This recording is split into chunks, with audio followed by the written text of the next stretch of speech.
We've got Old Blue of New York in the black, which has always been a point of contention for me. Why you call yourselves Old Blue and you wear black? Yeah, it makes no real conscious thing, but whoa, we just nearly died on this cherry lift, but we're up here and we're in one piece. No, this is not a lift. It is the Pioneer Pies lift in the sky. Studio in the sky. Oh, I love that. I love pie, so I'm in the right place. What we're trying to do is wrangle free pies, ladies and gentlemen. But Old Blue's getting us underway, Matt Turner. And are you familiar with any of these players? Yes, Mike Sinclair, he's been an Old Blues player for quite a few times. I've had the privilege of playing against him when I was part of the WAC. Monte, number 8, great story behind him. Kenyan international sevens player and I believe 15s as well. I've been lucky enough to see him at Tiger Rugby Academy. He's a real athlete. He's the one with his left wrist strapped on the far side of the field, just playing 9 now. And then obviously there's Aquino Raymond. If any of you know TikTok, you probably know him. I do, yeah. And how about the opposition? This is the first time I've actually been able to had the privilege of watching this team. So far, my highlights of this team, and I'm sure I'll get a lot more in this game, is the wing here, number 9's hairdo. I love frosted tips myself, and there he is with some frosted tips. Yeah, of course, they're playing the St. Louis Bombers. And here's Old Blue. Derek Lipscomb, the legend. With a fake, he takes on 2 defenders and controls the ball. That's what you want to do. You want to keep the ball, but there's a kick into space, a cry for a foul by the referee from Evan Williams, but he's not getting it as the Bombers, St. Louis Bombers, counterattack. That looks like John Stewart with the great clean there. Carry was from Emmanuel Albert, it looks like. It looks like that's the right number next to his name, correct. The Bombers looking to move the ball wide here, try and create some space up the middle. Man, you're familiar with the facilities. How is this pitch for your running game? It's a little bit slipperier than pitch 1. Obviously, it's not as deep, the turf. But it's a fast field. You know, we do a lot of our speed training on it, and we've had some good fast times on it. So expect some speed out here from these boys. You know, it's been a very physical start-up, and hopefully it's going to open up some gaps for the boys to show their gas. And there is some speed on this pitch right now with these players. There is some great speed on this pitch. Anybody have Turner speed? Do they have the after Turners? The after Turners, that's a special kind of speed. That's the speed that says, I used to be fast, but then turns out fast. Again, you're going back to that well of I'm not that guy. You know, you are so full of horse hockey. See, I think the difference between me and a few guys out here is I'm fueled by fear, and somehow fear burns a lot hotter than courage at the moment for me. So we'll see if there's any real wheels out here. We've got Aki with the ball. He's quick. He's having a crack. Here he goes, taking the outside. Oh, nice move inside. Did he get it in? And he did. Yeah, beautiful in and out on the edge there to hold up his defender and buy him some time to use his speed and get to the corner there. You know, as far as the clock goes, that was a tick-tock right into the try zone, Matt Turner. That is beautiful. I love what you've done there. Yeah, and see that? Consistency is key. Let's Brian see if you Murphy can keep and this Steve up. Lewis at home in New York cringing right now. Akinola, Raymond Akinola. Either way you slice it, either way you want it, he just scored the try. And the conversion by Evan Williams is just off the post, just shy off the pad. An excellent attempt by Williams. But Aki with a great try, just showing the Jets. And I know you know Derek Lipscomb. Yes. For years, right? Yeah, he's the enforcer, the power, the strength, the heart and soul of this team. And has been here, part of this Nationals team for a good couple of years. And he's going to be playing in the Rugby Town Sevens next week in Glendale, Colorado, Infinity Park, Rugby Town, USA, as a lot of these players will be. That's a beautiful take by MJ off that kickoff. Must give him some credit there. The Bombers moving the ball, getting to their wheels on the edge, but absolute coach killer there. Nothing worse than a wing getting tackled out into touch in sevens to give away easy possession. Well done, driven into touch on that, on the defense from Old Blue. So what do you see? What do you think the team's strengths are here that you've seen so far? What would you go at if you're an opposing player? For instance, if you're playing against the Bombers. If I'm playing the Bombers, I've seen they're a bit static in their passing. So if I'm attacking or defending against them, I'll really take away their time and take their space up. But as you can see, here goes Naposki, all alone in for the try. Eric Naposki for Old Blue. Sorry to step on you there, Matt. Okay. A little random fact about Eric. He's part of the Rhino Rugby setup. He played out in the World Tens for them, and he's been involved with their training for a while.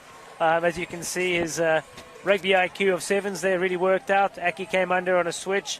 The centre held up, and winger bit in on Aki as well, which created that beautiful arc for him to get around the outside. And Williams, with this conversion, makes it good. So what's our score, Matt? We're at 12-0. I don't know if we didn't bring it up, but at the first kick, actually, he took too long to take the conversion. So that's why the ref blew the whistle before he took the kick. So even if he had landed that kick in the previous kick, it would not have counted. I did not know that. Yeah, true story right here in Seattle. All right, here's Williams with the restart. Oh, not taken cleanly, and Old Blue steals it. There's that man, Derek Lipscomb. He gives it off with the one-handed pass, and he gets it back and then dishes it again. The big fellow showing those sweet hands. Old Blue keeping the ball alive off the floor, which is beautiful to see, not giving the Bombers any time to get set up in defense. And now you got a man wide. Big Monte. Big fan from the big Kenyan international. Oh, but unfortunately, it looks like he may have dropped that over the line. Yeah, there's a consultation going on. All three of our officials getting a word in edgewise. And try awarded. It's always a little bit nerve-wracking after you make a nice play and you see that conference going on, Matt, right? Yeah, as soon as you see them together, you start questioning, what have I done wrong in the build-up to this? And straight away you think to ref. You mean away from the previous stuff. And then, are you saying there's subjectivity in the referee ranks? Oh, no, as soon as you see refs talking, you always get a bit nervous. But luckily this time the reward is given for the skills shown. Williams' kick is, in the meanwhile, Matt, is no good. So I've got, just carry the 2, 3, 5. I got 17, 5, 0. 17-0 at half. 17Z. The big 0. I think looking at the half, as they say over here. What I do like watching the Old Blue is they're not getting flustered by the Bombers. They're sticking to their pattern, getting it to the last two and attacking down the wide channels. Not much up the middle yet. I think we'll start seeing more plays up the middle once they've gone a few lengths, or widths, I should say, left and right. Bombers need to just get their hands on the ball and, again, do the same as what the Old Blue did and just keep the ball for a bit and move it around and hope for some gaps to open up for them. All right, so you're in that circle, in the Bombers circle right now, and you're the coach. You're down 17-zip. Is the playbook out the window? No, playbook's still very much in the window. You're 3 tries away. You've only got to convert 1 to level it up. My conversation would be is we have to look after the ball. Yeah, you cannot score without the ball, and that's been the situation at the moment. They've given the ball away cheaply, and off the back of the ball being given away, Old Blue have capitalized and scored tries. Very wise assessment of what's going on. In the meantime, you've got Old Blue talking. Just keep playing your game. Right? Yeah, keep doing what you're doing. That's what they're probably saying. They're probably bringing up a few things they need to work on. They're probably looking at cleaning the ball away from the breakdowns a little bit quicker. And then just as you said, just keep doing what we're doing, move the ball around. Last word would have been if we score first here, we go more than 21 points ahead. And most teams, if you go 21 points ahead, you normally come away with a victory.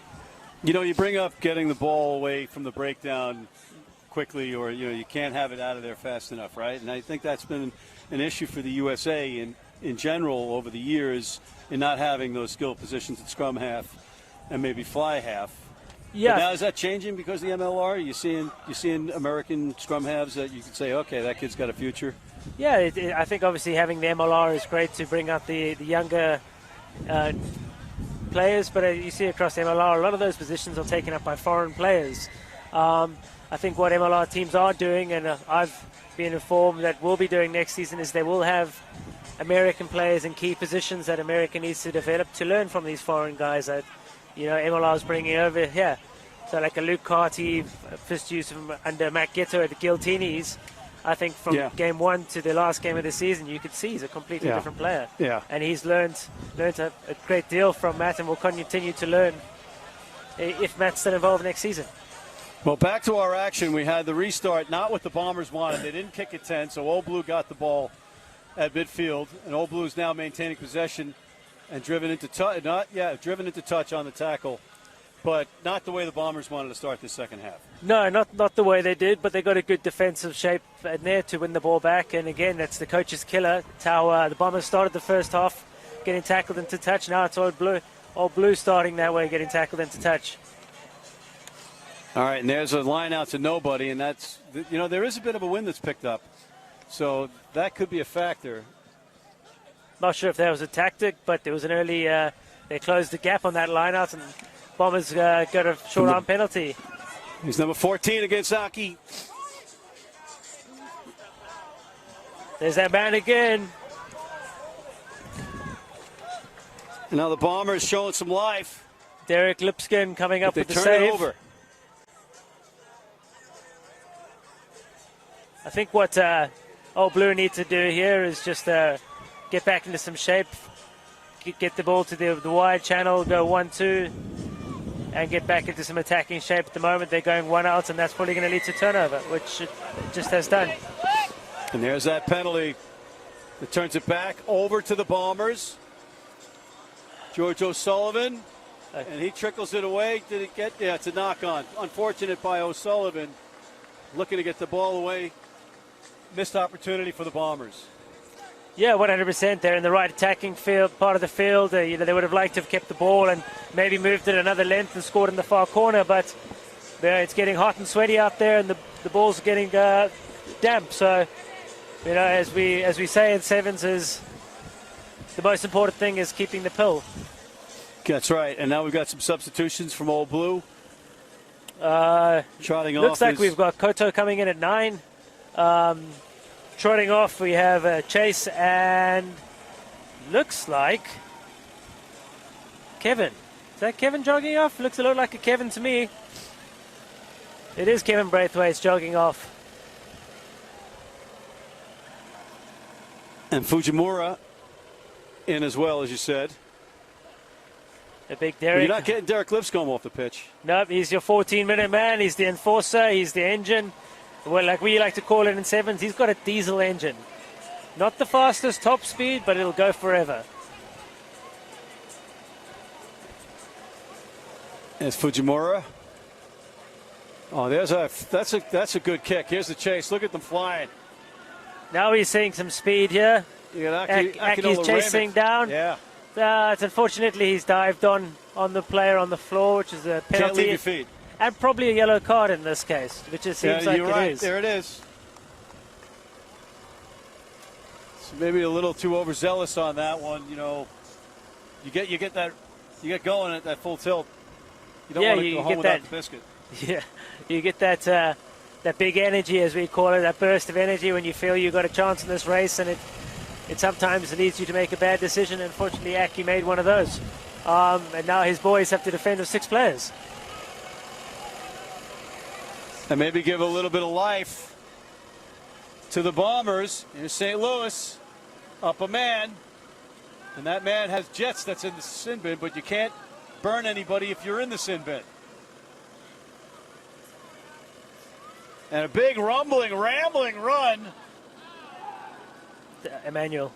By Emmanuel Albert in search of a last name. Looking out. Looks Spangenberg. like Nick Franklin's got a bit of a sore shoulder on the far side from that attempted tackle on Emmanuel. That man again, Emmanuel's gone quick. Spangenberg looking to get some help, perhaps. Still going. And it is a try for the Bombers. St. Louis gets on the board. Is it too little, too late? No, I think with Sevens, they've got if they regather this next kickoff and get some points, then they're in for a shout. It's 17-5. This conversion to come. Not sure. Emmanuel's probably a little bit tired from his big two efforts. Sorry, that's not Emmanuel. That's Annie Meto. That's my fault. With taking the time of the conversion, trying to get some air back in his lungs. Yeah, that's Mateto with that. Sorry, my fault. That was my fault. I threw you under the bus on that one, Matt. That's okay. We're learning as we go here. I love the two hairdos, number 15 and number 9. John and Annie's hairdo must go to the same barbers. So when you did the platinum thing, did you lose a bet, or was it for a fine for being late for practice or something? That's just my natural hair color. I'm actually a natural blonde, but no. We unfortunately we've got a dice as our team, and if you're late for a meeting, you roll the dice, and one of the numbers is frosted tips. And I opted for frosted tips. It's become a trademark of mine. Whether it's trendy or not, probably not, but I don't have to look at myself. But I also remember one of your head coaches, Richie Walker, I believe, having painted fingernails. Yeah, right? I would love to say that's his thing, but it's actually again one of the numbers on the dice. It's not every day that you have the coach doing that. In the meantime, here's Old Blue just trying to clean things up a little bit. They are awarded a scrum down as per the knock-on against the St. Louis Bombers. Old Blue on top by a score of 17-5 currently. That man, the bad boy Aki, has just got back on the field. Old Blue are back up to a full contingent. True or false, Matt? A sin bin in sevens rugby in this tournament is 2 minutes long. That is correct. That is true. It is the longest 2 minutes of your life, but also your favorite 2 minutes of life because you get to catch your breath back. Yeah, is it more brutal sitting out a penalty in sevens or in 15s? I think for your players, for your teammates, it's more brutal in sevens. 15s, you can kind of get away with it a little bit. But again, it's still, you never want to leave your boys out there hanging. All right, here are Old Blue looking to pad their lead. There's Mike St. Clair, the legend. Had a bit of time with Rugby United New York before embarking on his Jamaica Sevens career, and that's kicked into touch, and that'll do it. Old Blue on top. Our final score, Matt Turner? 17-5. Better half by the Bombers, keeping Old Blue down to no points in the second half. And they started to find a little bit of shape and showed a little bit of physical dominance. Old Blue really need to work on keeping their structure because I do think they're one of the favorite teams for this weekend. I concur. And Matt, I think we are staying here in this booth until they let us out. And that might not be until tomorrow evening, this rate.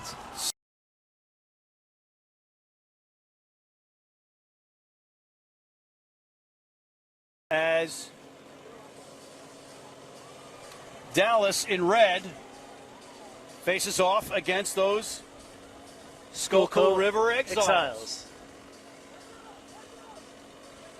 So Schuylkill is skating, trying to get some traction. And they turn it over on a penalty. Here comes the quick tap. That's that man, Dylan Carrion, who I think you are familiar with. Yeah, I've actually played with Dylan before. He's a wiry little scrum off, full of energy, never stops running. Tough as nails.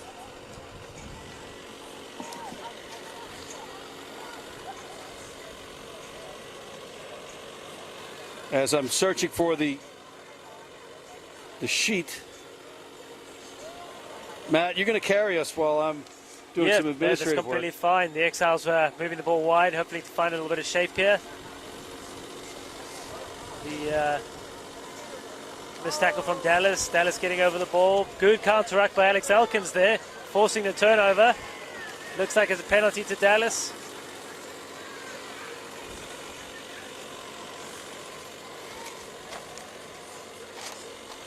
Dallas opting to slow it down here, get a bit of a set piece going. It's a quick tap. Here they go.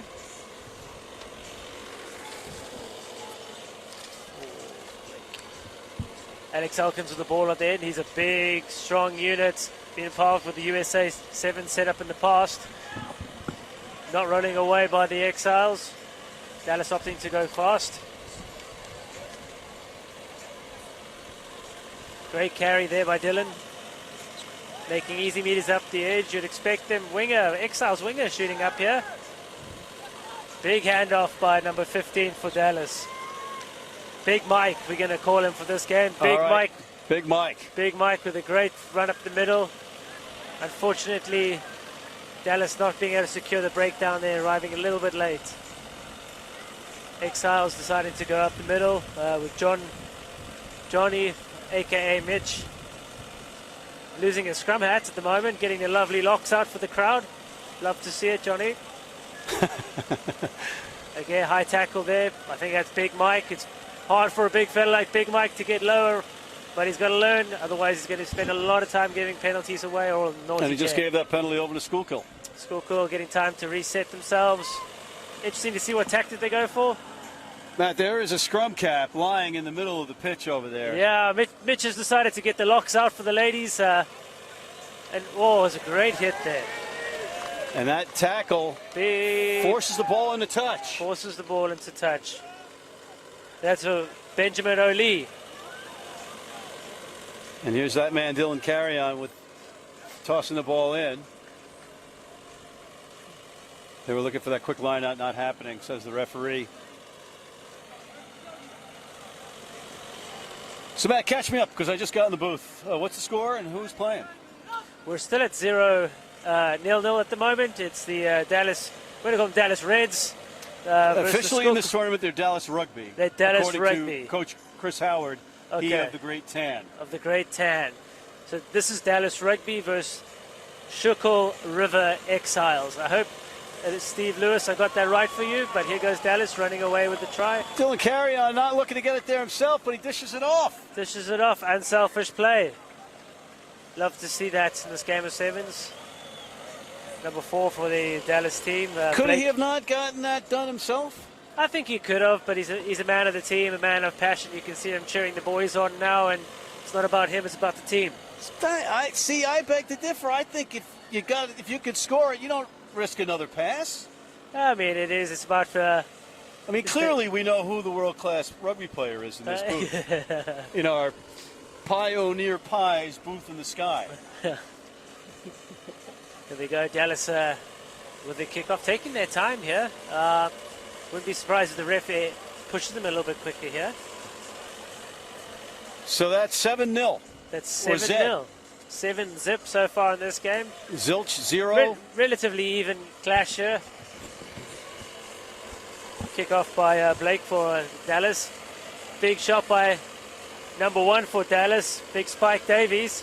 Big Spike Davies and Alex Elkins have played together for plenty of time.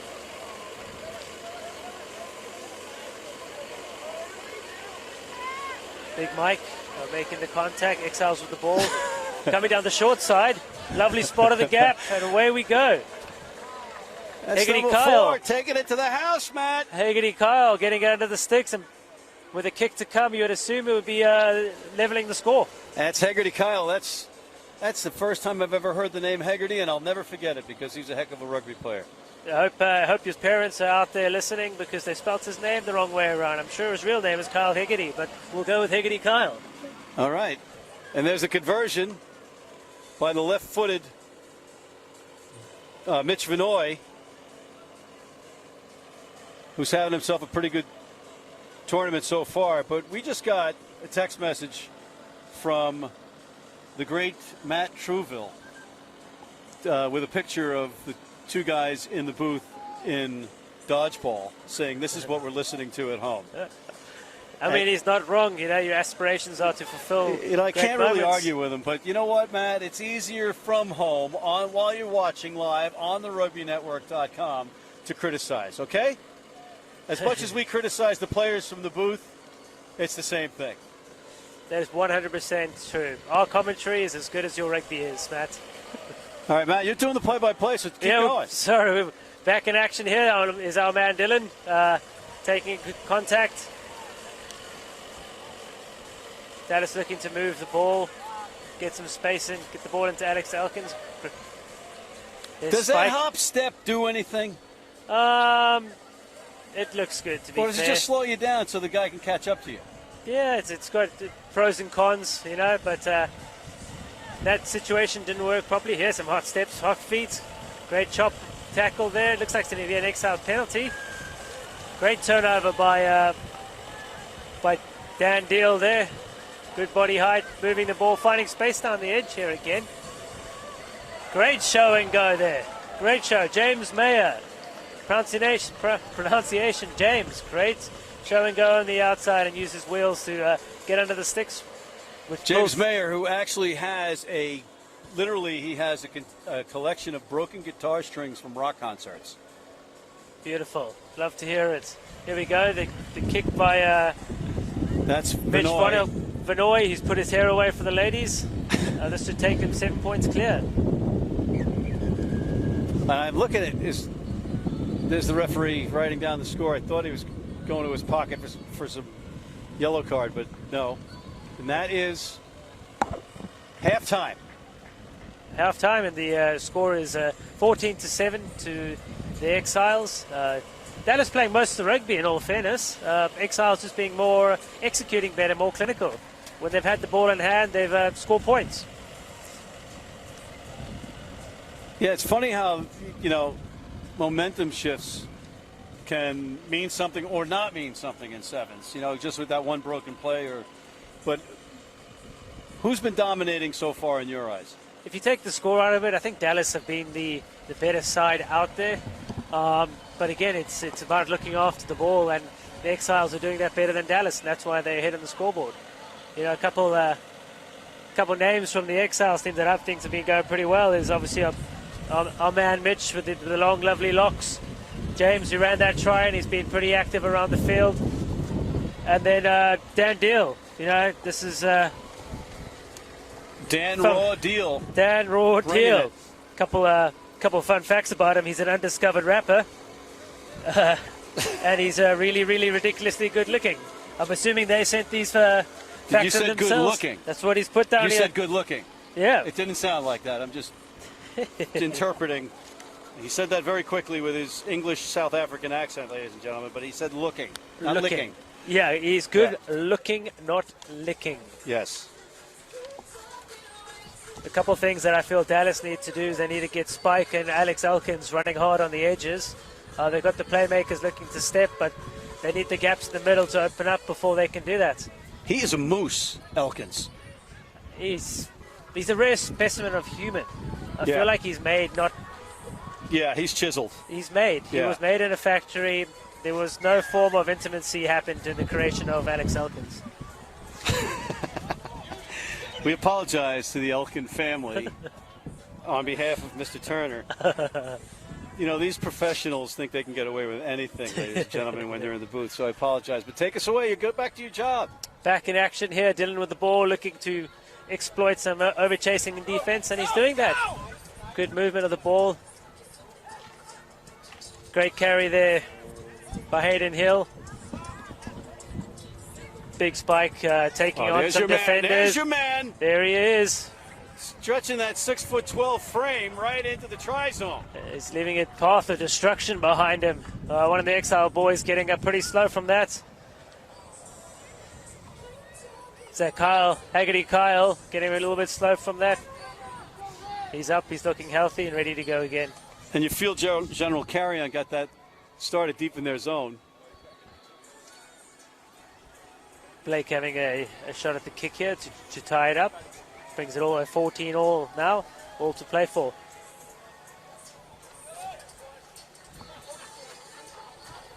And what's our score, Matt Turner? We're sitting at 14 all at the moment, all square. Here is an important conversion.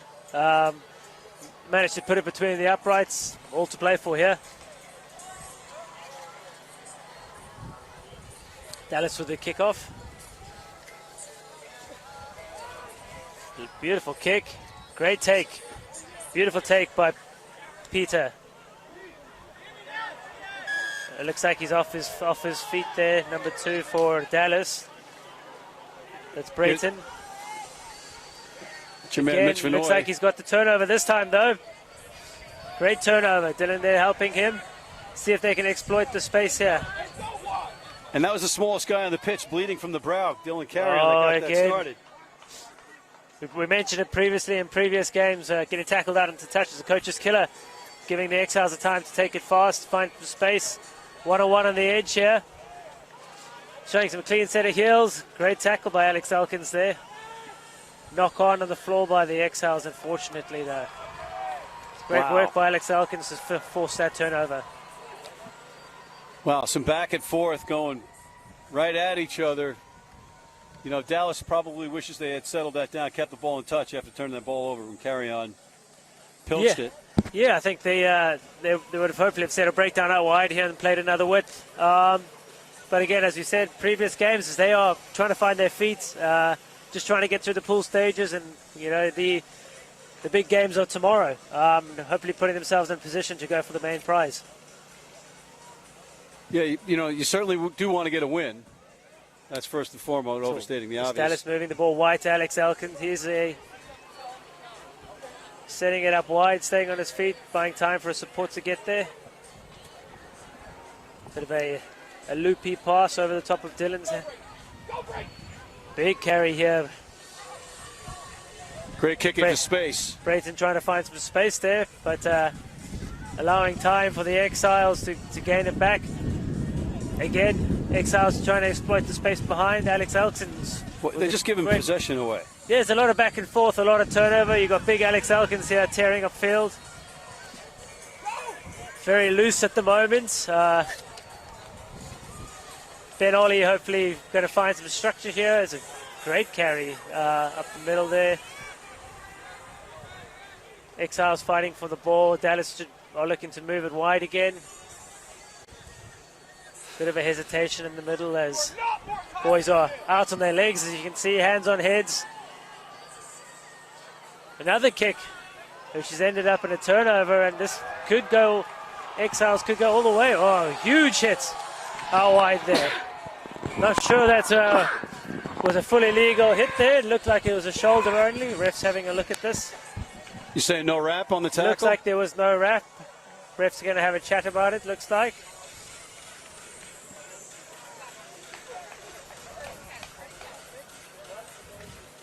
And they're looking and talking and sussing it out.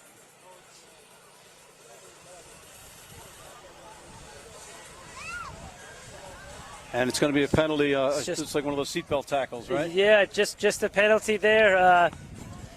Would have been holding his breath. They wouldn't want to put the boys down to six players for the last few minutes of this game.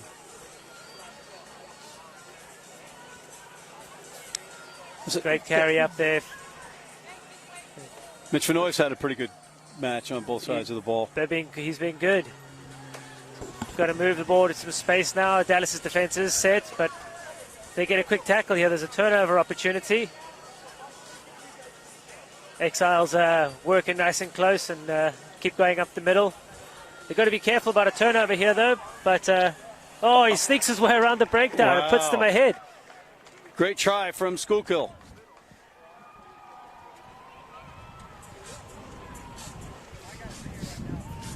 So that was a lot of work, a lot of defense. Okay. A lot of defense being asked to play by Dallas in that series, and I think it wore them down in the end there.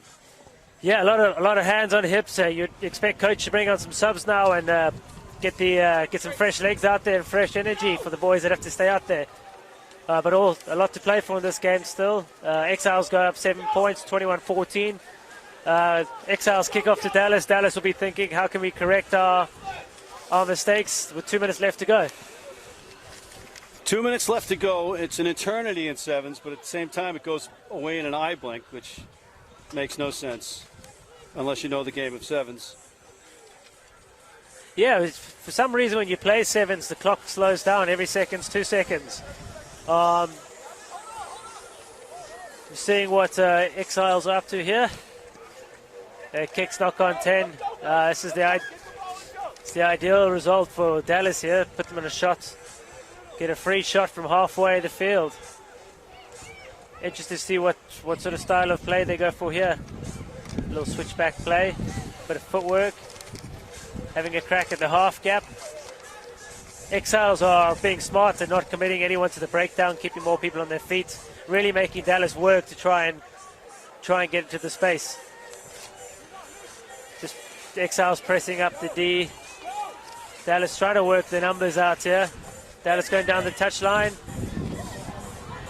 A loose ball thrown, and Exiles are going to pounce on it. And if he collects this, optimistic, but it might work out in the favor here. Exiles go for another one under the posts. This takes the score to 26-14. 26-14.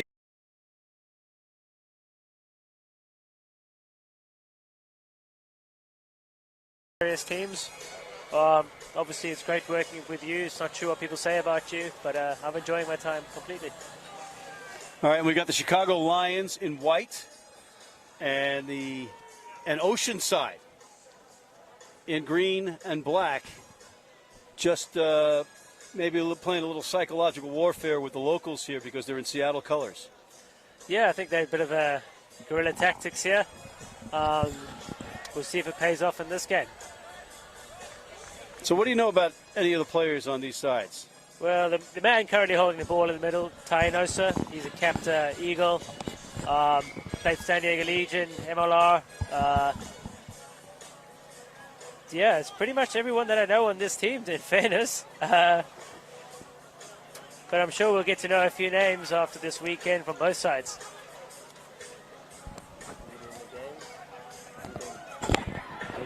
Play by play. Yeah. All right, here comes Oceanside, but they knocked the ball on in contact. So coming the other way of the Lions. Taking it to touch, though, on the tackle, and it's going to be Lions ball. Unfortunately, we don't have the Lions numbers coinciding with their jerseys. So that's going to be a generic call. It's not that we're favoring Oceanside. That's just luck of the draw that way. So, Matt, we're switching roles. I'm doing the play-by-play. You're doing the color commentary, which means when there's a whistle, you talk. Yeah, I just didn't hear the whistle that time. I'm sorry about that one. It's also my favorite song's playing, so I'm jabbing to that song. And now it's back to live action. Here's the Lions. Trying to scoot around the outside. No luck. Jammed up in the middle. And a break. Number 2 trying to go all the way, and he just got an extra burst, and he's going to make it. Lions with a great try right out of the gate. I didn't see him making that one, Matt. No, I didn't see him having the legs to go that way, but, he proved us wrong. And his first point's up for the Chicago Lions. Great way to evade the contact on the far side and spot the gap. It's good to see that guys are seeing this and showing the gas to get all the way. I'm just from a generation where you see number 2 and you don't expect a burst and a good run away from the defenders. There's number 8. It's probably a good point to bring up that jersey numbers have no correlation to position on the field. It's preference. Right, and that was number 8. His kick went wide. So our score is 5-0 in favor of the Chicago Lions, who are wearing white against Oceanside in the green, in the black with the green. It's not a Seattle-based team. Or is it a Seattle-based team? Not that I understand. I'm going to say California. I think they're California.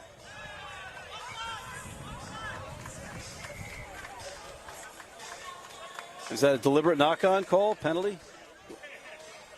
To the Lions. Nonetheless, it was a penalty, and the Lions took the quick tap, and they're looking for more. Oh, and there's a clear out. That's going to be a penalty. No, I guess not. And here's number 8, who's going to now try to convert his own try. Saw the clean out there. I thought that was way off the ball by the Lions, but what do I know? Yeah, I think that, to me, I saw that as a penalty against the Lions, but, refs can't see everything. Can refs see anything? What they want to see, I guess. There's a hypothetical. And there's the conversion is kicked. Any of those windows going to get broken anytime soon? I mean, it's a high chance of it. I think someone's going to lose a pizza or beer up in the stand up there as well. Yeah, we've got to thank all our refs for being out here today. Without you guys out here, we can't. You're still the politician. Look at this. We can't be having fun out in the field, running around in a little pair of shorts. You were singing a whole different tune off mic. You are. How dare you, sir? Here's the restart. The Lions don't get the restart back, but now it's Oceanside under duress. If you're just joining us, the legend that is Matt Turner, the Seattle Seawolves star, the England 7 star, in the booth with me. I'm Matt McCarthy at Starfire Stadium in Seattle for the National Club Sevens. Matt, what's the score? It is 14-0. In favor of the Chicago. Sorry, my mistakes. It's 12-0. He missed the first conversion. 12-0. Yep. There's a penalty to the team that's leading, the Chicago Lions, in white. And they are running north-south, which you always like to see in sevens, testing the defense. Number 2 with a nice wraparound pass. He's got to try it. He's going to give his number 3 a try. And the Lions clawing to another try. I believe that's our man Noah Brown, or so-called Noah Brown from the previous games. We are going to try and rectify these numbers as soon as possible, but we're just reading down the sheet. Noah Brown with a great finish there, but if it is Clarence, great offload through the contact. And the irony is we're calling him Noah Brown because he's wearing number 3 and he's third down on the list after we said the numbers don't mean anything. Yes, that's what we're going through currently, and we're going to stick with that until we get told different. Kick is no good, so I've got it 17-0. 17-0 to Chicago Lions. Chicago Lions looking more structured as a team and playing as a team. Finding Oceanside, the Chiefs are playing a little bit loose, a little bit of the Islander style.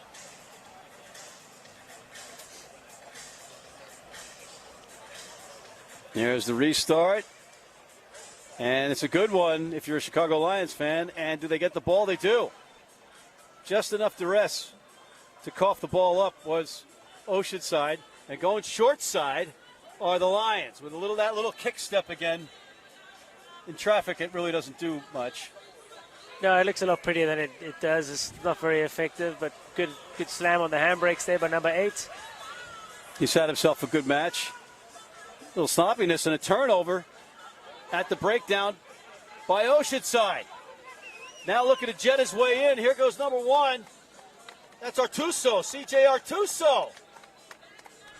Answering the call for Oceanside. And that makes it 17-5. Never mind, I take it back. Matt, you're right. It is Inosu. Inosu. So good they named him twice. You can't argue with that.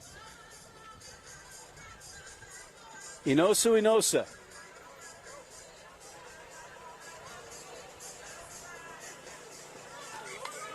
And the conversion is good. So I've got 17-7 now. The Lions on top of Oceanside.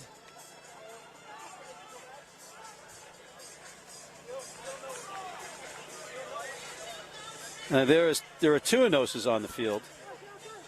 Ty Inosa. There's Ty Inosa, and there's Inosa Jr. So Inosa Jr. So that means there's a senior. So there's a senior. So it gets even better. Stay tuned, folks. There's a sequel. Got more intrigue coming, and so does the Lions.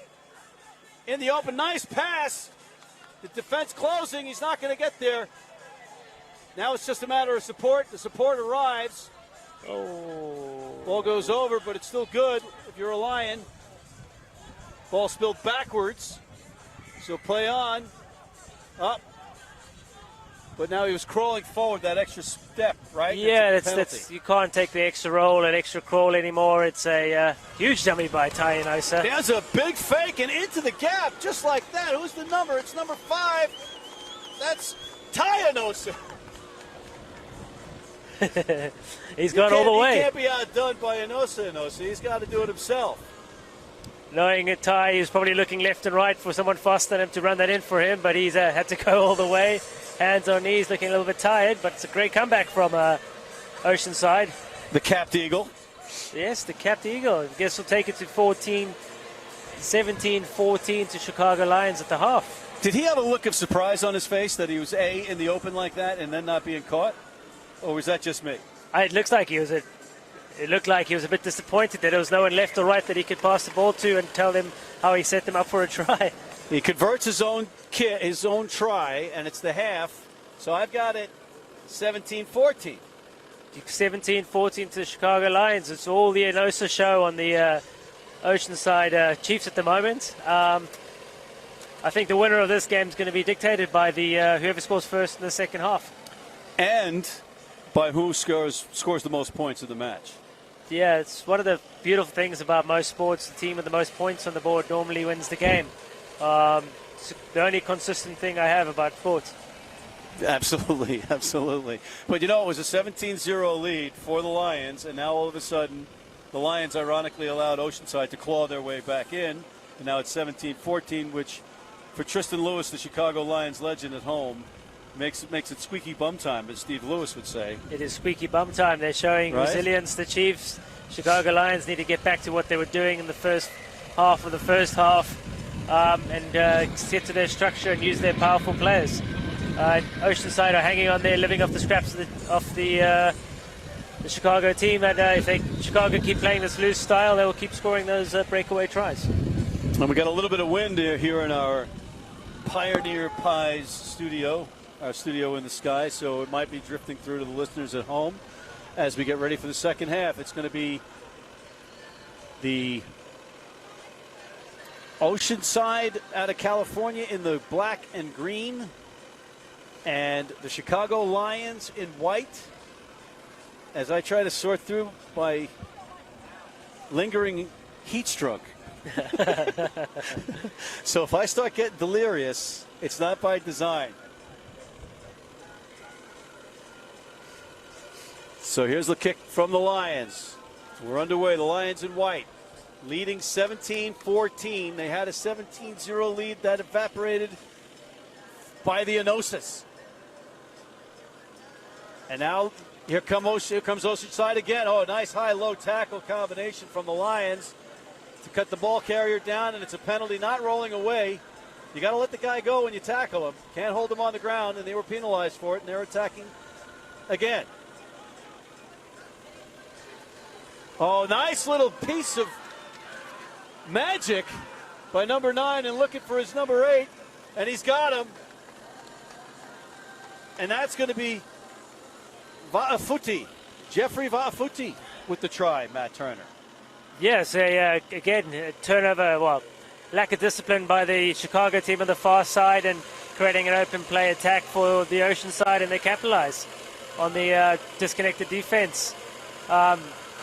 Great vision to get that ball back on the inside to get under the posts to take them to a 21-17 point lead. How about that setup and pass by Tomosi Kawa? No, it's beautiful. Beautiful vision to see the gap, take the gap, and then to have the awareness of his inside support stemming up the inside and creating an easy kick for Tainosa. And our score now, Matt, for the folks at home? That is 21-17 to Oceanside. It's the first time Oceanside have taken the lead in this game, and they'll be looking to forward, hoping to hold on to it. 21 unanswered points by Oceanside. Has the Chicago Lions wondering what is happening, but that's the beauty of sevens as Oceanside gets us restarted. Great take under pressure by the Lions. And they needed that. They need some momentum to go back their way. Try not to do too much, right? Just play your game. Earning the penalty. Smart. Let's see what they do with it here. Did you kick to touch? No, I think Chicago's got to play a little bit more. They look like the fitter team, but they're a bit disjointed at the moment. That's an unforced turnover. You don't yeah, like that. luckily that the Oceanside were in back 10, so they get another shot at it. I think Chicago needs to get through some phases here, tire out the Oceanside Chiefs, and hopefully exploit the gaps created by that fatigue. Yeah, they were playing with house money there because it was a penalty. It was a delayed call or playing the advantage like a delayed penalty in ice hockey. But here come the Lions. And Oceanside was looking for a penalty, and they got it off the feet.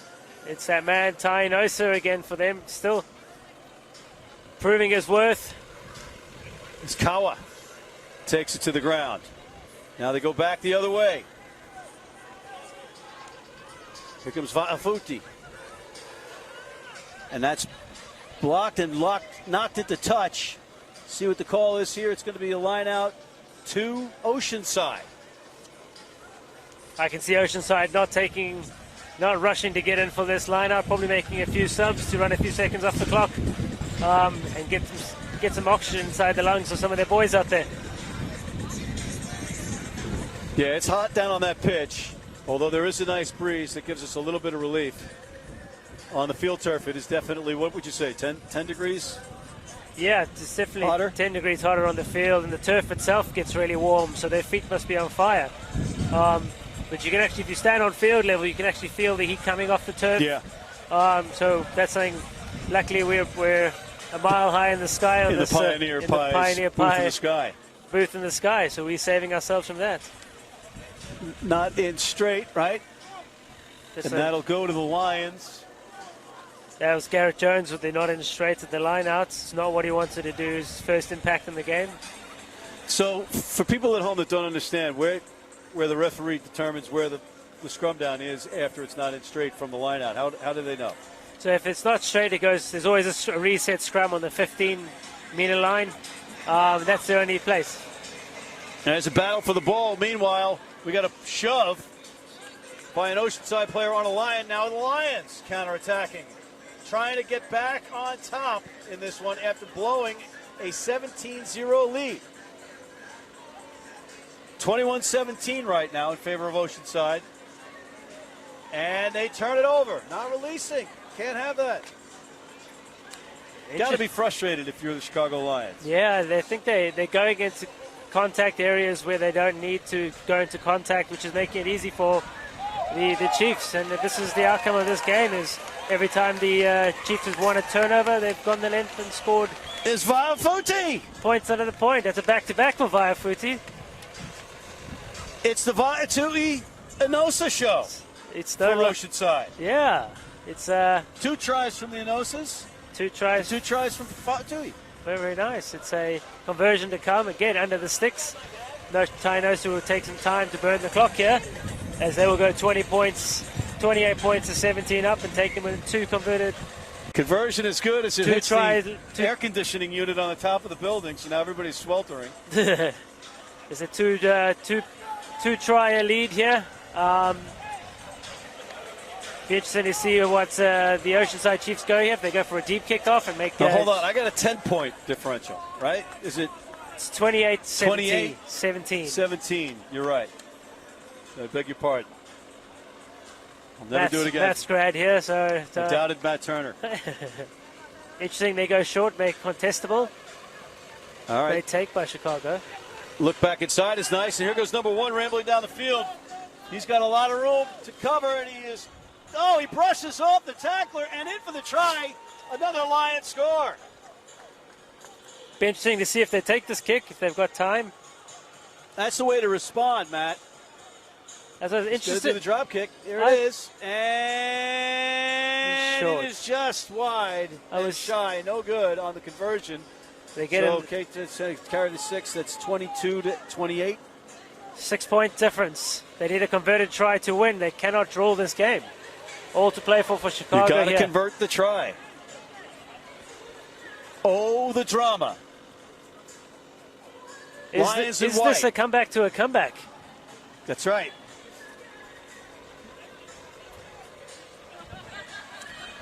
And it's taken again by the Lions. Sloppy, but they get it. Here's 5. Oh, it's picked off nicely on defense. That was Garrett Jones of the SoCal Griffins that made that defensive play, but it's turned over, all for naught. Here come the Lions again. They need that converted try, and there's the try. Now we need the conversion. It's pandemonium here, Matt Turner. There's 1 point in it. You know, it is the comeback to the comeback. This is not what Oceanside Chiefs had in their mind when they made their huge comeback, but all kick on the line to win it. Matt, you've had many kicks in your day. What's the most dramatic kick that you've had to take? Was it England sevens, or did you kick much for points? No, I was lucky enough I didn't have to have any of those pressured kicks. You know, I had the greats of Bengolings around me, right, and then right. Tom Mitchell was there, and you know. And that kick is good. There we go. At death, no less. You can't get any better than that if you're a Chicago Lions fan. Euphoria and absolute heartbreak for Oceanside. That is an unbelievable kick under the pressure. It's the comeback to the comeback. Wow. I might feel like they let Oceanside in so they could just bring in some drama for this weekend for themselves. Unbelievable. Just when you think you've seen it all, you see something else. Something beautiful.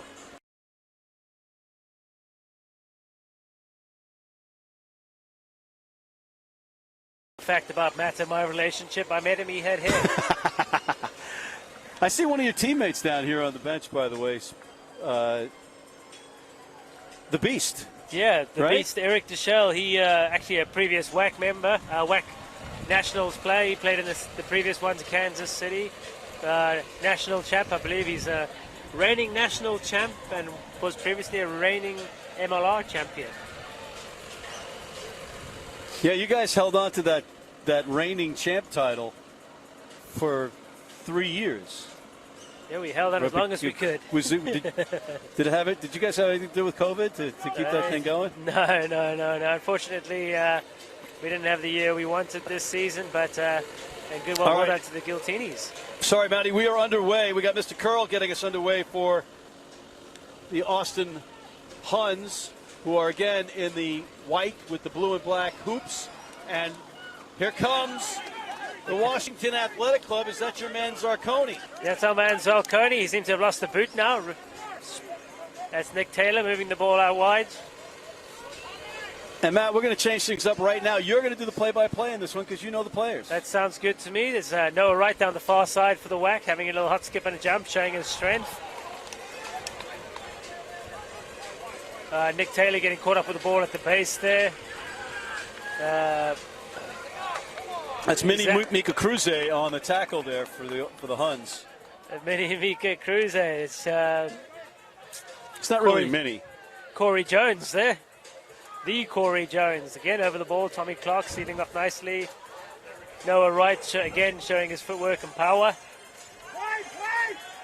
Moving the ball wide to Varney. Varney out to Nick Taylor with a great carry out wide. I must say, I'm loving Austin's defense. They're staying nice and strong in the middle and making the WAC move the ball wide.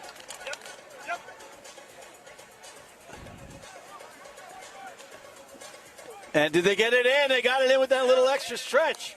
A little extra effort, Matt. That's Tommy Clark reaching over, local boy reaching over and donning that down for the WAC. Unbelievable.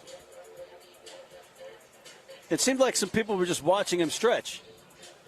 Yeah, it kind of happened in slow motion, didn't it? Slow motion sevens here at National Club Sevens.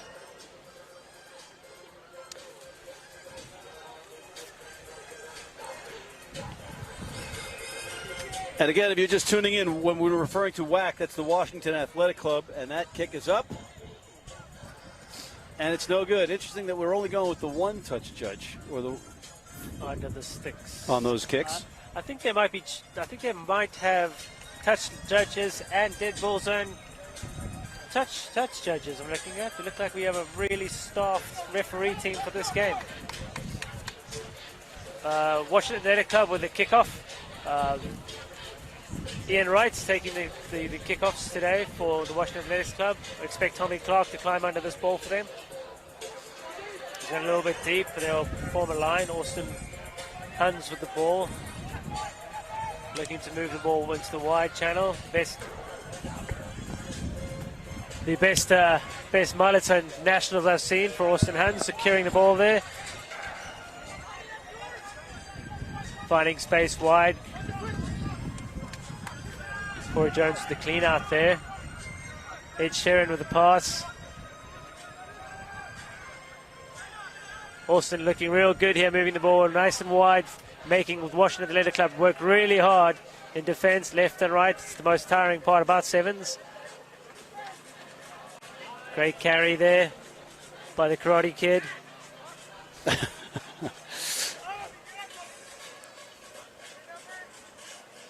Joe Dirt. That's Richard Chestnut, a.k.a. Joe Dirt for this tournament. Looking great. Hair's flowing. Great clean out. Getting there. The Geico Caveman getting the ball out. Caveman moving out. This man, Corey Jones, moving the ball into space. One pass away. And he gets it in. He It was squares almost, it in. a little bit of worrisome time, squeaky bum time, looking him in the face, the defender, before he dotted it down. Yeah, Karate Kid dotting down for the Austin Huns. Kick to come. It's 5-all at the moment. Big 2 points coming up for Brendan. Brendan. By the way, I promised the legend Paul Keeler that we wouldn't say dotted it down. And he was actually smiling when he said it. And I asked him why he was smiling. And he goes, because, Matt, we have this event. And he asked me, you know who won today, Matt? He said Rugby won today. Paul Keeler. Quote unquote there from Matt McCarthy. The kick goes wide here and it stays 5-all here. A few boys looking out on their legs here for the Washington Athletics team. A few subs being made. It's really warming up here. Austin boys will be more used to this temperature. So this could play into their favour. Corey Jones with the steal on the kick. Not how Wack would want to have started that, but Huns back on the attack. A couple metres out in the line. Looks like there's a high tackle there. A couple passes away and you would think they would jog this in. Showing his strength there, Brendan. Austin Huns in control of the ball here. Corey Jones moving the pass. Unfortunately, a slip there. They go back for the high tackle. Quick tap by Corey Jones, and he takes it in for a try. Did he just signal for the TMO? I think they might be going back for to look at the high tackle. And he's going for a consult. Yeah, he kind of started to frame TMO. I'm hoping that comes up to us and they ask us for our opinion on that one. Well, if we got TMO and we're sitting in this thing, there's going to be hell to pay.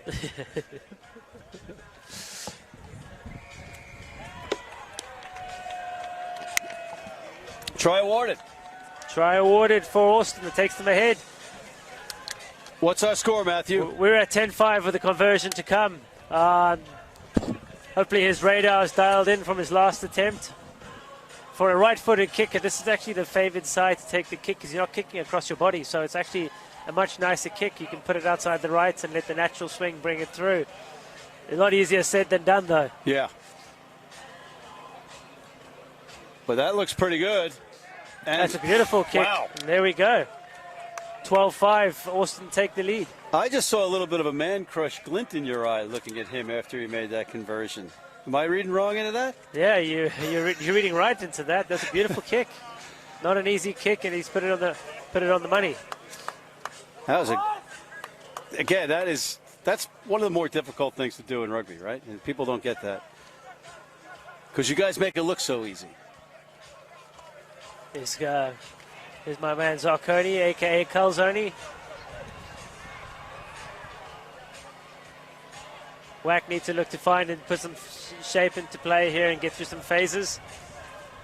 A little less hop and a skip and a little more crash and bash up wide. It seems to be the cure for them as they've made some easy meters up wide. Now they need to put some pace on the ball so they can eat up some more meters and work their way down further, which they've done. Oh, right off the chest. Ronald. It seems to me that some of the guys are having a hard time with their cleats on the turf. Is it because maybe they didn't bring the right set of cleats, or are they? You noticing that? It seems like there's some. Yeah, it's a slippery surface. I wouldn't be surprised if guys have gone for a moldy stud on this, under the worried about getting their studs stuck in the turf. But that obviously has an effect on grip on the field, and as we saw there, a few people slipping and sliding. All right, that's our half and our halftime score. And who's leading, Matt?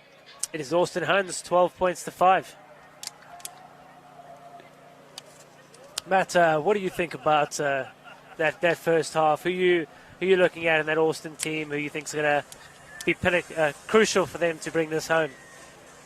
Well, I liked the way they seem to have a little bit more rhythm than whack right now. But, you know, you got Shalom Sunil in the middle of that huddle just reading them the riot act, curses flying, expletives, you know, he's throwing water coolers. You know how he can get. He's got guys by the shirt tails, so I think he's going to change it up. You know, he's got the fire of Andrew and the lack of fright that Roland has. You know, he's got the combinations of all the best qualities of his brothers. So I think they're going to come out firing. But getting back to your question, I like the way that they're playing. I think Brendan Curl lends a little bit of stability, and that kick. Come on, you know that they can kick, so you're gonna pay the price. So, you know how I felt about that kick, Matt. You're spot on about WAC. You know they've got a Washington Athletic Club. They've got a great coach, Shalom Suniola. He's done stuff with All Americans. Obviously been involved around the sevens and MLR for a few years. I'm sure he's read them the right. The act of let's find our shape again, go hard down the edges, make easy meters, and keep it simple. Going into that Austin Huns thing, I think they're going to keep trying to get under the skin of the Washington Athletics boys, because that seems to be working and exploiting the turnovers. You know, getting back to Shalom, you guys had the opportunity to play against each other on the 7th circuit, right? You're playing for England, he was playing for the USA, and then you ultimately end up in the craziest of circumstances playing professionally in Seattle, right? Yeah. Yeah, I mean, it's one of the beauties of rugby, right? You play against each other for the vast majority of your careers, and then opportunities open up, and you get to play alongside guys you went to war against in the World Series. It's been great. Yeah, when you're playing in Dubai in sevens, you're not exactly thinking about settling down in Seattle to play 15s. No, let's be real. A lot of people never saw this coming, and what a great opportunity for rugby players from around the world to come and check out America. And now you got some of these players looking to make their mark and get on the radar for the MLR, for the national teams. But not by committing penalties. You got to roll away. Fundamentals. You have to roll away. You know, it's one of the most frustrating things, is if you're the second person arriving in the contact area and you get a great jackal on the ball, but your tackler doesn't roll away. I think Austin's doing really well here to move the ball, making them work and making the defenders bite in. Again, a little bit of a slip, right, in the stop. Yeah, a slight slip there again. It's happening more so on field 2 than field 1. Obviously, it's a different sort of turf on field 2 to field 1. There's a lot more rubber crumb on field 2, as you can see. I'm sure you can see it through the camera right now, and that seems to not allow the studs to dig in deep. Do you guys train on this pitch? No, we're lucky enough to train on field 1. Wow. To play and train on the same field, which is great for us. It's a great field, and you know, Starfire is a great partner of us to allow us to spend a lot of time in using their facilities. And the conversion on this pitch, meanwhile, is good, and our score is 17 points to 5, by the looks of things. Interested to see WAC have rolled out an old dog in Mike Palifau. This believed to be his 17th Nationals. Jeez. Every year it's his last year. One thing that he does have in his deal with Washington Athletic Club is a defibrillator on the side of the field at all times, just in case. And his seeing eye dog and his walking stick. The caveman gets us underway, Matt, and I'll pass it over to you as the gets it. Unfortunately, restarted not the way he wanted to. No, I can see him giving a sign and gesture to his player saying jump up and catch it, but you know that's a skill in itself. But out into touch, he's going to throw his teammates under the bus. That's what I've just seen by the caveman. You know, I'm sure he's going to make a big hit or make up for his mistake now. There, Mike Palifau with the ball, first touch. Playing smart. Here's our Calzoni or Zarconi. Tommy Clark with the clean. Unfortunately, he hasn't entered the breakdown through the gate. That's a turnover for Austin Huns. Austin Huns looking to slow it down. Corey Jones going for a kick for touch. Eat some time up on the clock. Have you ever been in an important sevens match where you guys opted on a penalty to go for a penalty goal? Yes, I have. We actually did it against, so this is a blast from past. It's over 12 years ago now, 2009, Bengolings against Samoa in George. We took the 3 points to win our pool game, to go number 1 to avoid Fiji. And is that a drop kick as well? That's a drop kick as well, Yep. We are back in play. Austin with a little bit of a fumble, but they regather the ball nicely. They're looking to go through some phases here. We've got numbers down the short side here, but decide to tuck it in and take it in. No clear release at the breakdown here for Tommy Clark. Again, Austin Huns taking the wise choice, save the legs, take the 20 seconds off the clock by putting it down into touch. Unfortunately, he hasn't made touch, so the WAC have a chance to potentially go the length here. Zarconi taking it on the outside. He's got wheels to burn, but he doesn't have the legs. Mikey Palafau. This is not what he wants. This is not what the 17-year veteran of WAC 7. Oh, that's going to turn out into a fight. Unfortunately, a few fists being thrown here. Shouldn't be thrown. Well, the good news is that he's up on his feet and he's okay. That's the good news, yeah. But that was just really uncalled for.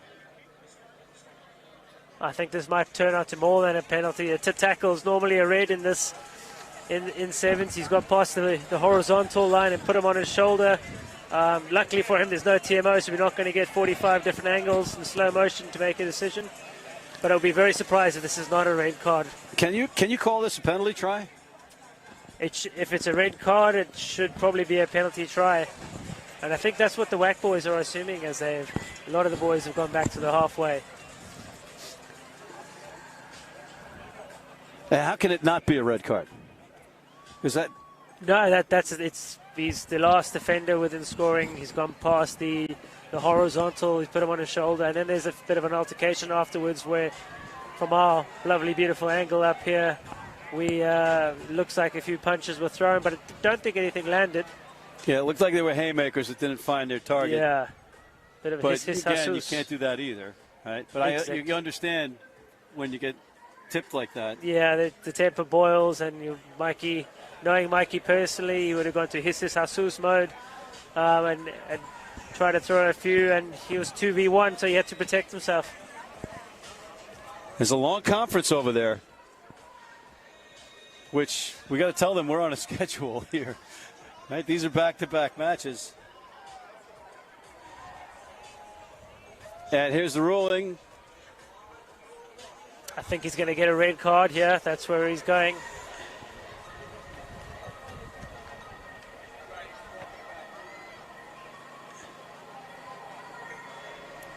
And I'm just wondering if it was also like a third man in, like you have in ice hockey from another one of the Austin players. I think number 24 for the Austin Huns, Brandon Johnson, came flying in. Do we have a red and a yellow? To assist. I think there will definitely be a red. And it would be surprised if there's not a yellow for the other act as well.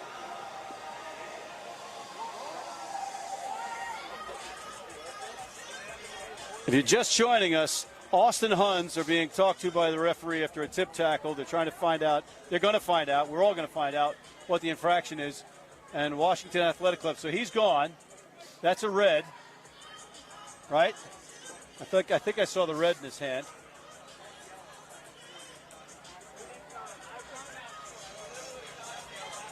And now they sorted it out with Washington.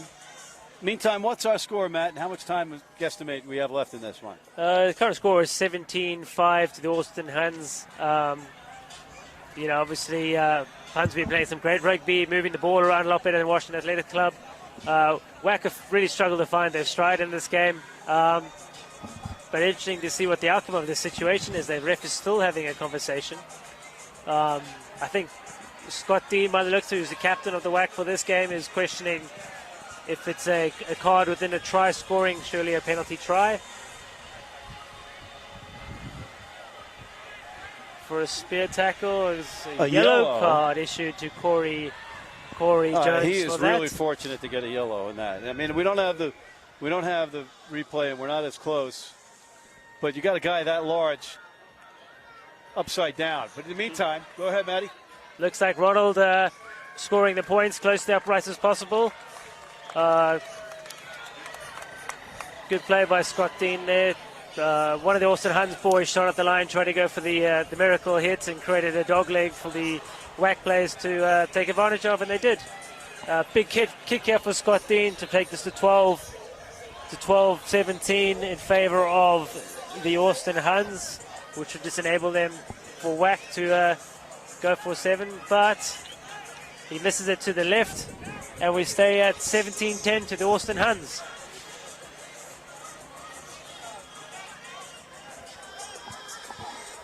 And I think, are we just under a minute left? It looks like just under a minute left on the clock. Had a long stoppage, so be interesting to see how this plays out this last minute and a half for Austin. If they're smart, they'll keep to wide. I know they're a man down, but they will keep it within the 15s wide and make sure they secure the breakdowns. It's desperate times for whack as they are down a converted try. But as we saw in the last match, anything can happen, Matt Turner. That is true. Looks like a loose ball there. No release on the tackle. Offsides. Austin Huns with the ball. Interesting to see what they do here. With less than 40 seconds left on the clock. Do they take it to the touch and play with the man down? Or do they go into shape? Looks like they're going for touch. Trying to eat some time on the clock. Expect them to walk up to the lineup here. How many car alarms go off when that ball is kicked over that fence? You got to put some netting up. Just saying. It's, I don't want to tinker with anything here other than just making some obvious New York City suggestions. Yeah, I believe there's a park at your own risk sign as you drive in. So hopefully some of the nice cars are parked further away, but it's quite a nice place to park your car, sit in the car with the aircon on and watch some rugby. Austin Huns moving the ball nice and wide. That man number 24, Brandon Johnson.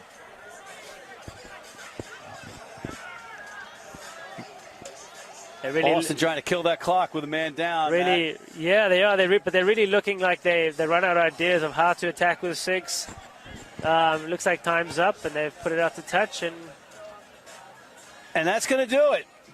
That's the end of the game. Austin Huns walk away with a big victory after the reigning champs of Nationals, 17 points to 10. And I got to tell you, they are very fortunate with that call, and that controversial call that will be with us for the rest of our lives, Matt Turner. That is true. This is a big moment in your life, no doubt. I think they were very lucky to get away with just a yellow card there, but, that's 7s that the refs made the decision, and the ref's decision is final. And I'm happy for Corey Jones going forward that he won't miss out any other games.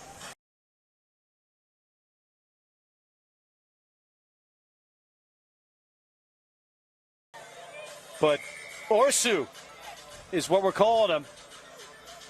And the Santa Monica Dolphins taking it right away off the start. That was a great rambling run by Jamie Conlon. And the Dolphins in black out of Santa Monica versus Orsu. In the very cool-looking jerseys, the multicolored kit, the rainbow. And that ball is turned over in contact, says the referee. Play on, and now there's a penalty. Not rolling away, Matt. Yep, not rolling away. We mentioned a little bit earlier, it's one of the killers. Your second man gets over there for the steal, but your tackler doesn't get out the way. Physical start by the Dolphins so far, taking up straight up the roots, but also have all the answers so far for the attack that the Dolphins have thrown at them. All right, Oregon Sports Union controlling the ball after the penalty, spinning it wide. But it looks like to be good defense from Santa Monica. And again, it's a penalty against the Dolphins. Looks like it's for the same reason, not rolling away. So something Dolphins are going to have to work on. Otherwise, they're going to be defending for a long time today. Yeah, you don't want to just keep going to the well if it's the wrong well. And there's another one. That looks like it is a high tackle, a seatbelt tackle as we call it. And also have capitalized on that. Great quick tap, pickup, and try from Orsu. Oregon Sports Union on top early. Just like that. I don't know, number. Penalty. Penalty, marching themselves down the back of the field, giving Orsu front foot ball. By looking like some of the athletes Orsu have, that's what they're going to live off. And there's the kick, and it's a good one. Great conversion Orsu by takes. Orsu, puts them up 7-zip. And I know that we always assume that the referees are just subjective, and they are, or objective, I should say. But now the ref has to be considering that this team is going to be, Yeah, you would think now that it's a pretty beautiful take. Beautiful deja take. vu over again as Jamie Conlon takes the kick, gets some good forward progress before being whistled back. Number 3 for Orsu is in a little bit of pain. Miranda. Yeah. Not quite sure what it is yet, but That looks like a knee injury. it looks like a left knee.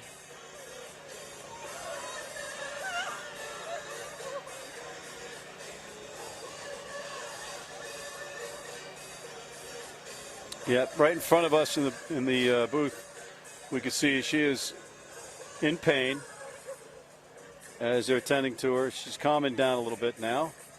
That's always that initial.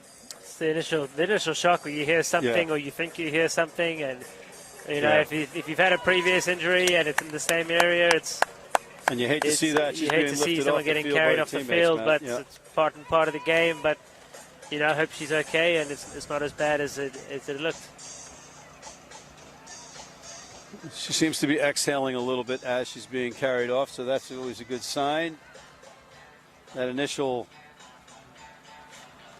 hurt, if you will, is always the thing you got to get through.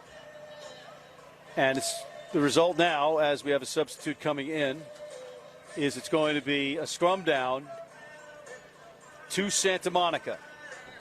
If you're just tuning in, we're at the Starfire Sports Complex, the home of the Seattle Seawolves.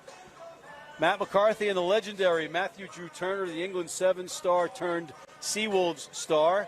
And we're watching Santa Monica Dolphins in black versus the Oregon Sports Union in the multicolor kit. And they are on top 7-0 right now in the first half. And Santa Monica going backwards with the ball.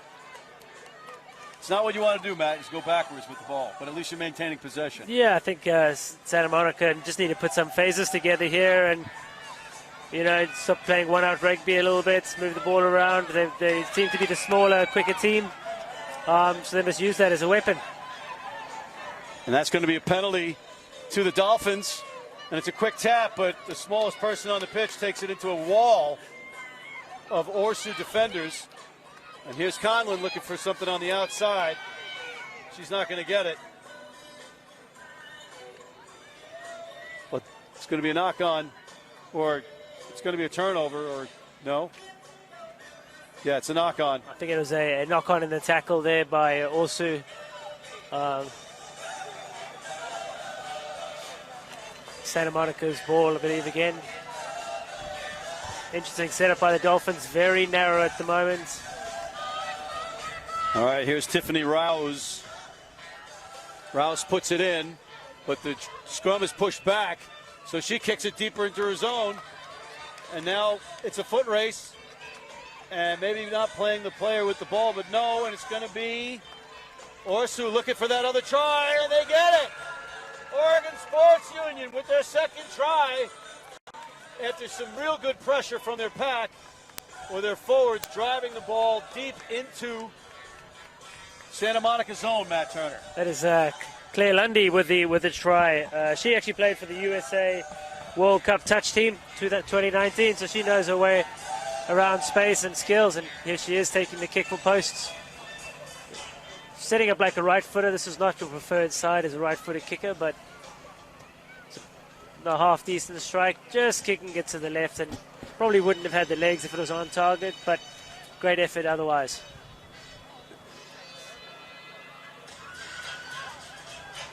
Oh, they're playing my song.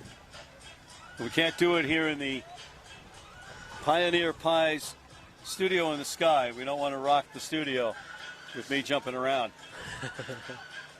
Otherwise, the audience would be in for a real treat. But here's the restart. And it trickles into touch.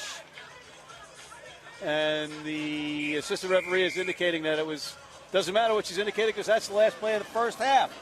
Our score, 12-0. The Oregon Sports Union on top of your team, the Santa Monica Dolphins.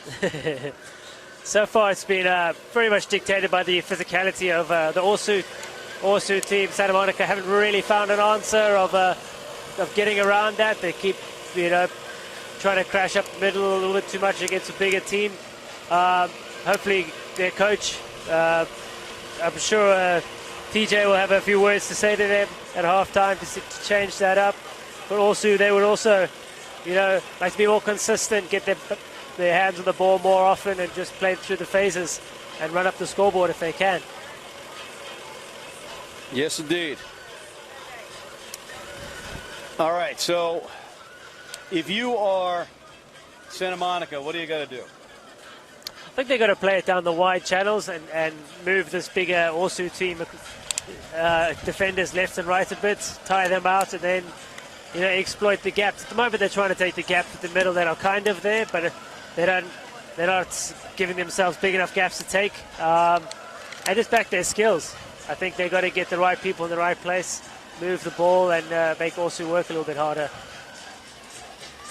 And it's only 12 points, and we've seen it all day long how teams can come roaring back with unanswered points, and then or comebacks on the comebacks, as you called it. So that's not a lot of points to make up. And we did see the serious injury for one of the Oregon players taken off, unfortunately. We'll try to get you an update on that later if we can.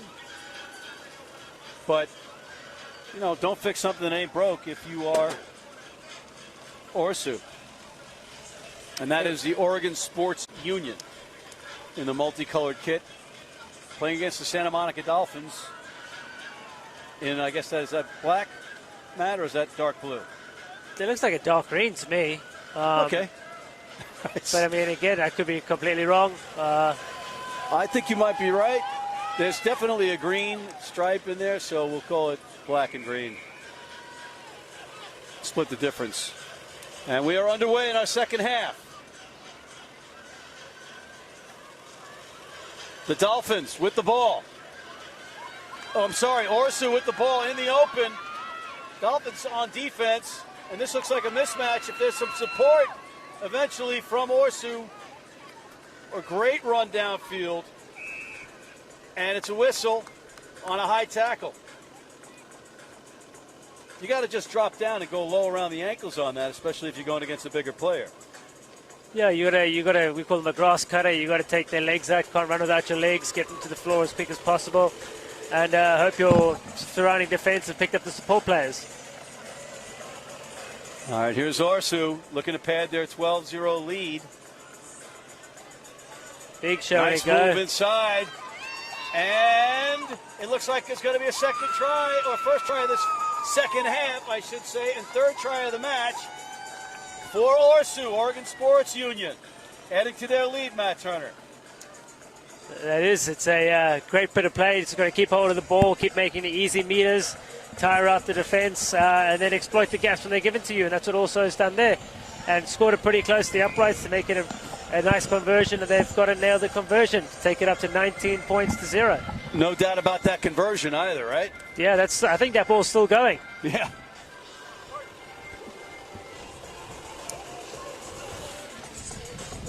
Matt, would you like a water? Hold on there, John Persh. Yeah. John Persh is our water guy. Okay. You good? We're good. Thank you. No, we're good. Thanks. John Persh, ladies and gentlemen. Round of applause. No, we're good. Thank you, sir. Yeah, maybe if it had a little barley and hops in it. God forbid. But there's the kick. And our score is 19-0 now in favor of Orsu, but they're going to take the kick and capture it back and score just like that. Wow, lightning quick try from Oregon Sports Union That's the brutal side of rugby ball. It can bounce in any direction. And it bounced straight back off the kickoff into the Orsu player's hands, and she had an open run to the try line. That is not what Santa Monica wanted off of the restart. And that conversion's no good, so it's 24-0, and that is a big hill to climb, even in sevens, as the clock does not work in the favor of the Santa Monica Dolphins. Do you have a playbook or a plan drawn up when you're down 24-0 with what, like 2+ minutes left in a sevens match? No, it's just about it's just about finding some shape and getting back into your style of play. End this game in a positive way that you take that momentum into the next game. And hopefully Santa Monica's has that mindset, to keep fighting in this game and end this game on a positive note. So it's kind of how you finish. All right. I must say something for Santa Monica. This is their first appearance in national, so this is all new territory for them, and they're going to leave this with a lot of experience. And they will come back next season with a better appreciation of what the nationals actually is, and the change in level from qualifiers to nationals itself. Meanwhile, Orsu adding to their lead. That'll make it 29-0 pending the conversion. Just another great try. North-south running all day long by the Oregon Sports Union. No real flash, just, some power rugby. Yep, simple, finding the holes, getting people running into the holes and using their speed and power to exploit it. And as you said at halftime, Orsu don't need to change what they're doing. It's a working formula. And the conversion was just shy, so it's going to stay at 29-0 in favor of Oregon Sports Union. Santa Monica Dolphins looking to get something to maybe build for the next match. But you know what? It's just a great day that everybody's having playing rugby. Santa Monica coming up to Seattle. Oregon coming over to Seattle. Great complex, great day. And here come the Dolphins. A little bit of something on the outside. Keeps it in play. Nicely done to hold on, or did she? No, they're going to call it a knock on. Says the referee, and it'll be a turnover and a scrum down to Orsu. Yeah, it's very unfortunate for the Dolphins there. Felt they had a great carry down the far side and looking like they were going to build some momentum off that. But unfortunately, a little handling error stopped their momentum and given the ball back to Orsu. And here's that put in, and they get the ball after the back of the scrum. Looking to go straight up the middle, and she does. Nice tackle coming back by the Dolphins. It's Desiree Leopepe. That's going to go back. It was playing the advantage, it looks like. No, I'm sorry. It's another try for Orsu. Nope, sorry. I'll get it right. There's a knock on and a scrum down. Ball to Orsu. It looks like the ball was held up over the line there as she went for a second attempt at the try after not being held in the tackle. And then Santa Monica tried to held her up, but a maul over the try line is, if it collapses over the try line, is technically held up. So Orsu get the ball back. All right, there's a nice little fake and a switch to get it outside, but the defense not biting just yet. So now it's going to be one of those mismatches, a power versus finesse situation. But just when you think you got it figured out, Santa Monica turns the ball over. Great defense by the Dolphins. Gets them another chance at getting on the scoreboard, but that's a knock-on in contact. But the advantage, or a penalty being called, quick tap not taken to the liking of the referee, so it's going to go back, and it's going to be a penalty to Santa Monica. We'll do it again. Deja vu all over again on the quick tap. Not a lot of room. And it's going to be offside called against Orsu. So another quick tap taken by Santa Monica. Great tackle.